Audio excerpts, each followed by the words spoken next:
Because God's love is very important in our life.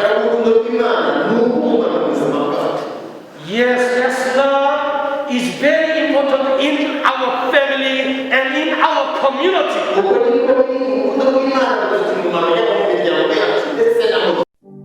nakubwiye ngo iyo Imana itaragutabara buri wese akubonamo ubujiji, yakubonamo inzanga, yakubona ko uzapfa imbwa, yakubona ko uzapfa usaze, yakubona ko buri wese afite uko gufata.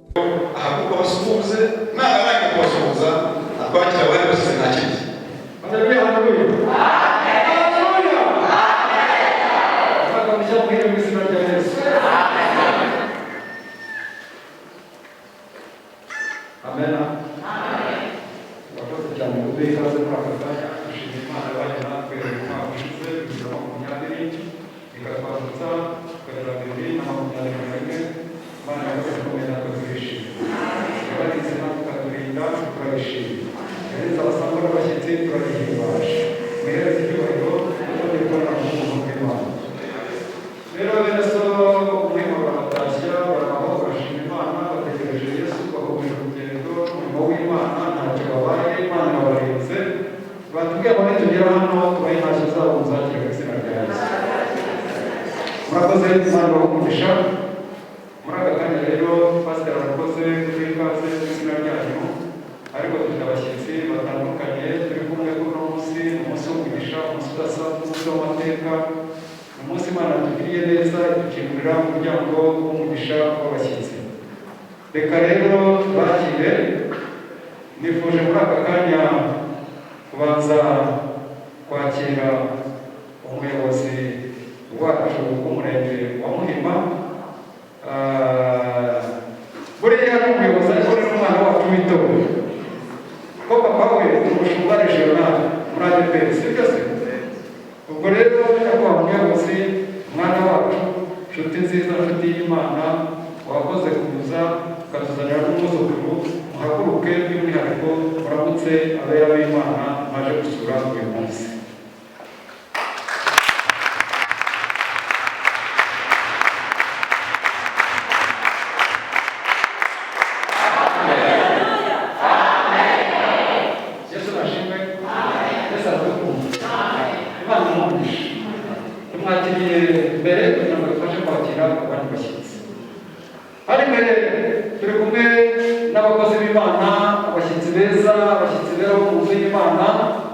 Ndagira ngo twakire mwene data Gatera Parise guturuka ku mudugudu w'icyongereza wa Ntora muri paruwasi ya Kazamu. Haguruka usuhuze itorero.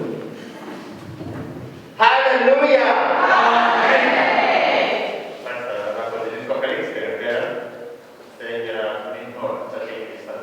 Amen.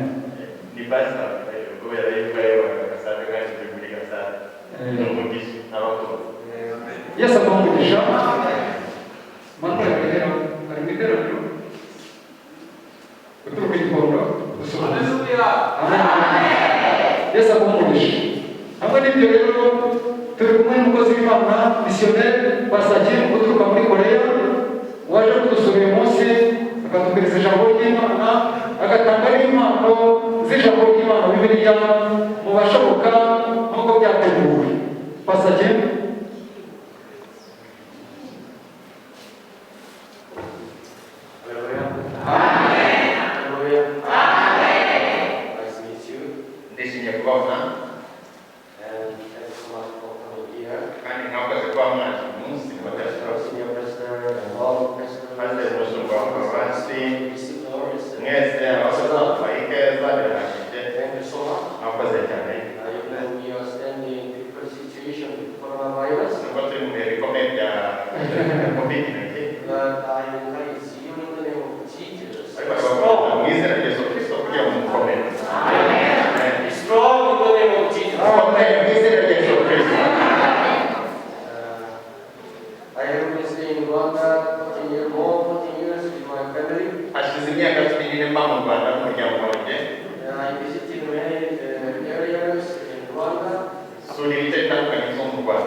Thank you so much again.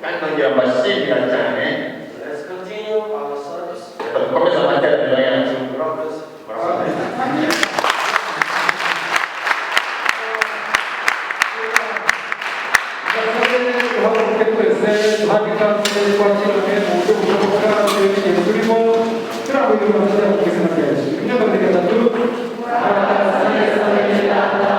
Imana ibamugisha hamwe natwe turabishimiye kandi turabakunda. Nuko twebwe kurya ariko natwe dutwara Yesu abamugisha.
hariya mu gihe ugize imyaka ingana itandatu n'umwe mirongo itandatu n'ingana n'umwe mirongo itandatu n'umwe waba utajya kumenya waba urasimbuka mirongo itandatu n'ingana wabyara abana cumi na batatu abana cumi na batatu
abantu bose bashyizeho masks kuvuga ngo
yewe ndacyubaha haleluya tukabona cyubaha cyane ari igihe yicarana neza ku modile za physics nasomye cyangwa se imibare kuko nize imibare na physics nkabitekereza mu bintu nyinshi cyane ariko nagira kuri iki gitabo umunsi n'umunsi kiranzi Yesu adufashe cyane umwami Imana akomeze adufashe ndabashimira umukozi w'Imana Pastor Kim I really appreciate the way you are working these days n'ubwa mbere mvuze tugiye muri ministries and this is my first time it's my first time yo gutanga keyword nkavugana n'abakristo Yesu ashimwe ariko umukozi w'Imana nanjye ko kumukoresha kuko njye twakorana umunsi ku munsi dukorana ku wa kabiri no ku wa kane kuri radio ministry bayita live radio ivugira kuri 90.9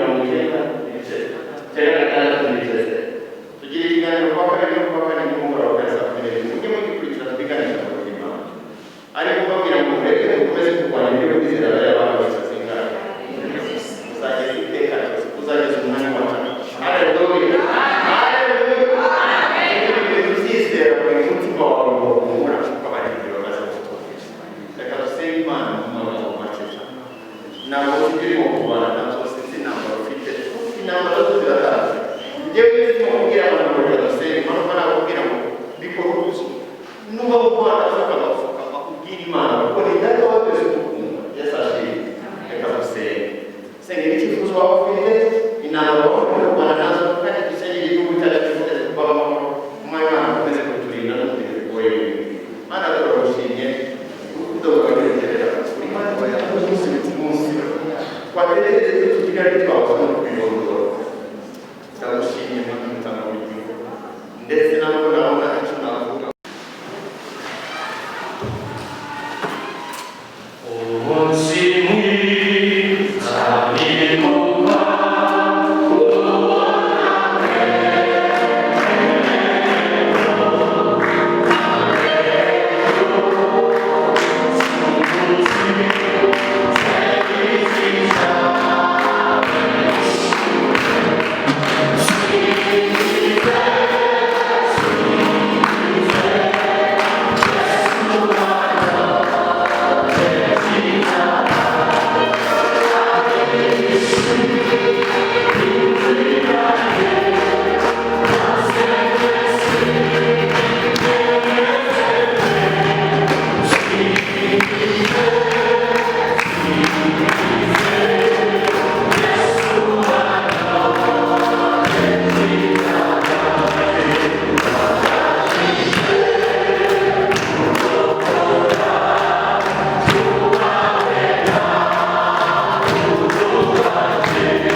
It's not easy for our life, ntabwo ari byoroshye ku buzima bwacu but ariko we must protect us by ourselves from coronavirus. tugomba kwirinda twebwe ubwacu n'iki cyorezo Yego. Yego. We can overcome coronavirus. tugomba kuzasohoka muri iki gihe cya coronavirus We can. tuzabishobora We can tuzabishobora overcome. tugomba kubisohokamo Coronavirus. muri iki gihe cya coronavirus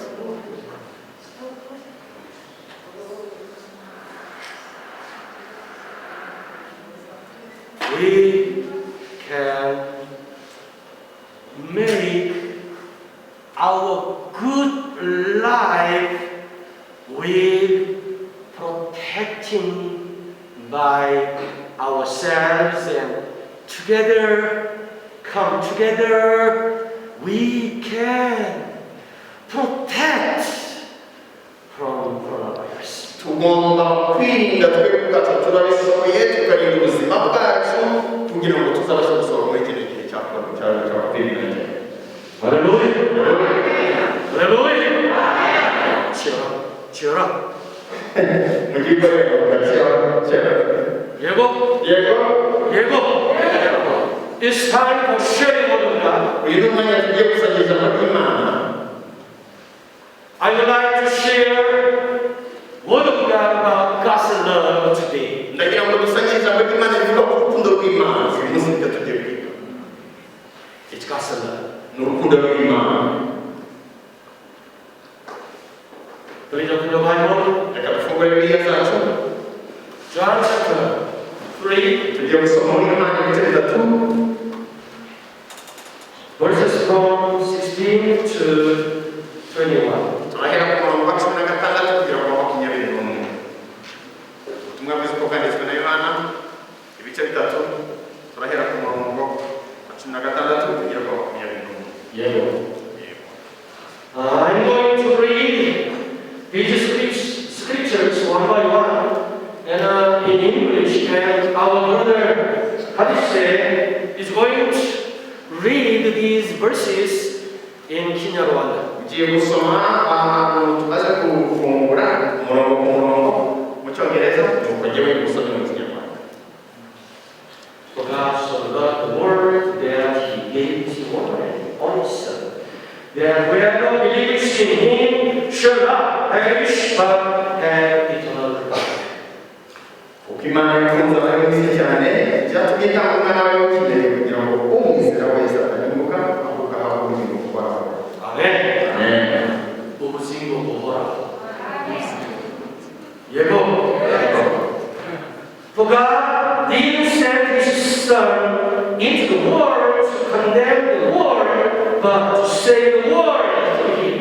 kuko imana ifatira umwana wayo mu isi gushyira abari mu isi iteka ahubwo yabikoreye kugira ngo abari mu isi bakizwe nawe Whoever believes in Him is not condemned, but whoever does not believe stands condemned already, because they haven't believed in the name of God's one and only Son. nizera ntacyo iteka utanizera amaze kurikirwa kuko atizeye izina ry'umwana w'imana w'ikirenge This is the body. Light has come into the world, but people love the darkness instead of light because their deeds were evil. ubushyirwa iteka n'ubu umucyo waje mu isi abantu bagakunda umwijima kuwugisha umucyo babitewe n'uko ibyo bakora ari bibi Mucho.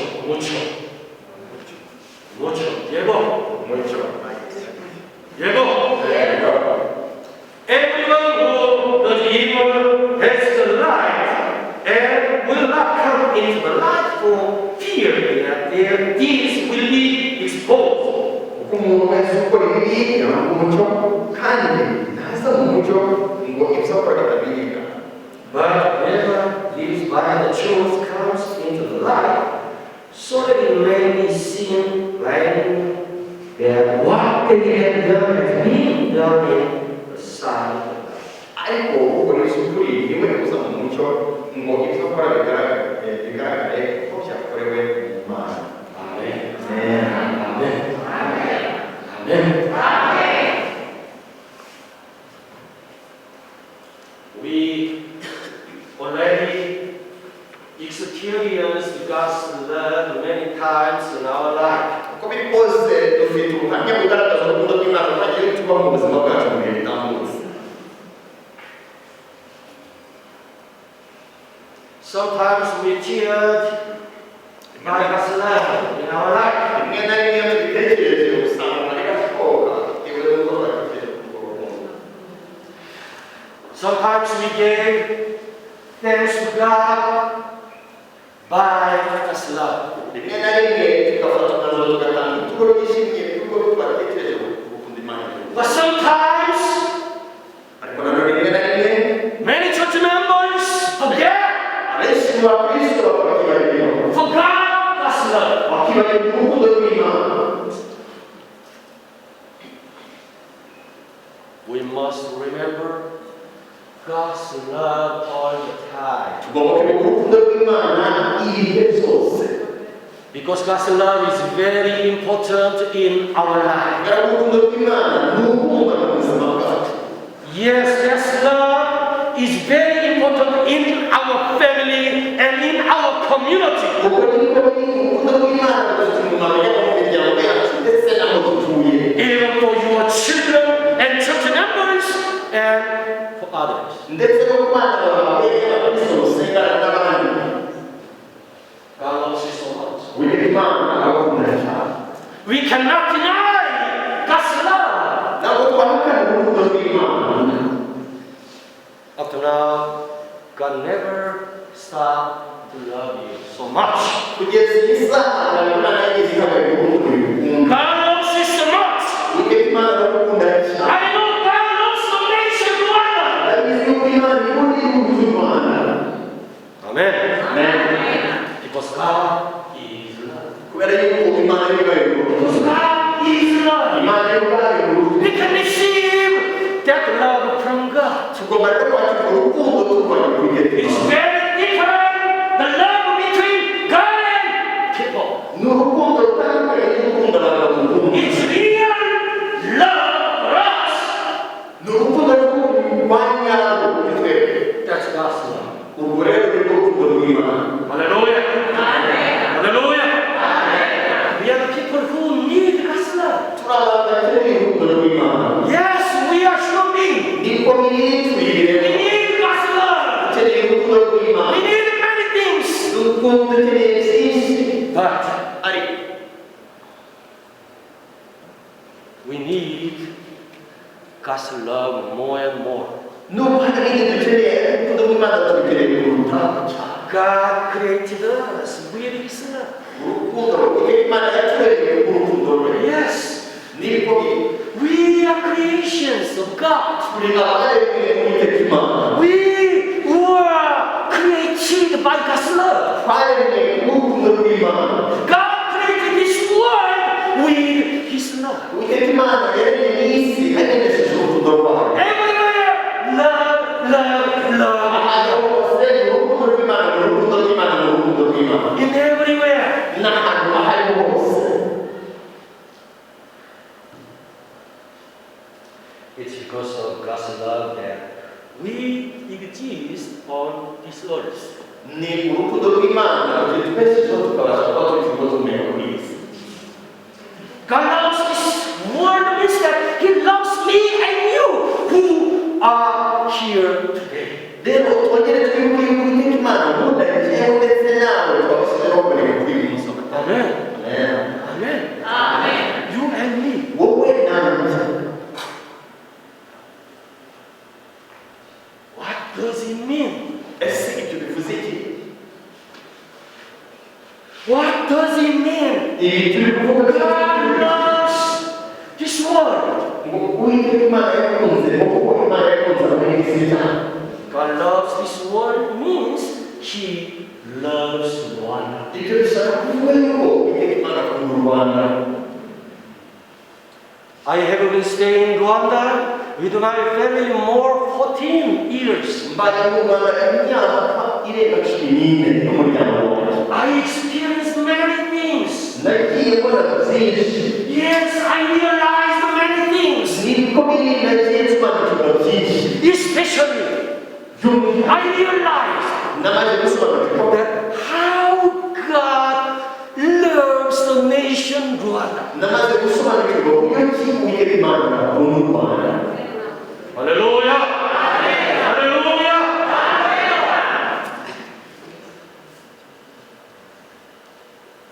God's love is directly related to us like this. Rero urukundo rw'Imana ruri tuzaho mu buryo bumeze butya. God's love is very near. Urukundo rw'Imana ruri cyane. Yes! Niko nyiri God's love is in here. urukundo rw'Imana ruri hafi.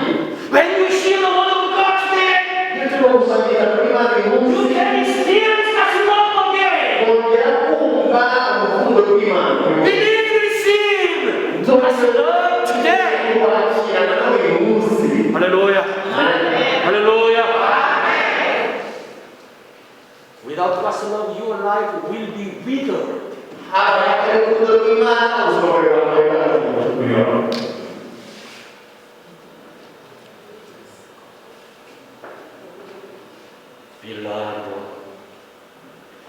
Beloved one by God.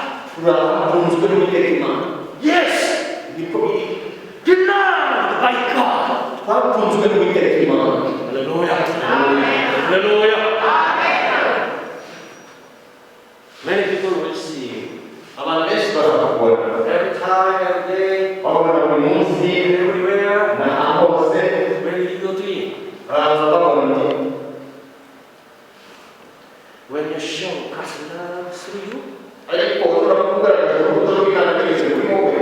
many people will be realized about God. Abantu benshi bazajya basobanukirwa Everyone is love. bazabona urukundo rw'Imana. Hallelujah. God wants to love us. Uwiteka Imana yaradukunze His desire is to love us so much. kandi icyifuzo cye nyamukuru ni ukudukunda cyane. His plan is to love us so much. Ikintu kimushishikaje ni ukudukunda cyane. Not yesterday only, Ntabwo wenda not only today, atari n'uyu munsi gusa. tomorrow, Ejo, every day, buri munsi, every year, buri mwaka uzaza, the whole of your life. iyi bihe byawe byose byo kubaho urukundo rw'Imana rurazaza. Hallelujah. Hallelujah. God wants to love you. Uwiteka Imana yahisemo kugukunda. This is God's love. Ubwo ni bwo rukundo rw'Imana. Nishimiye kugesabuna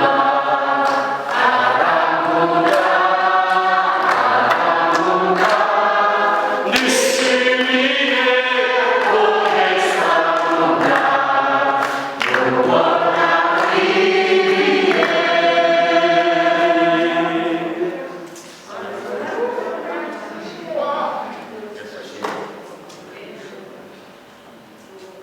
How has God revealed His love to us? Ni gute Imana yatwishyuye urukundo rwayo. I told you, God's love, God's love, God's love, God's love. Nakomeje kubabwira urukundo rw'Imana, urukundo rw'Imana, urukundo rw'Imana. So how has God revealed His love to us? Ariko ni gute Imana yatwishyuye urukundo rw'Imana. God showed His love through Jesus Christ. Imana Are you ready?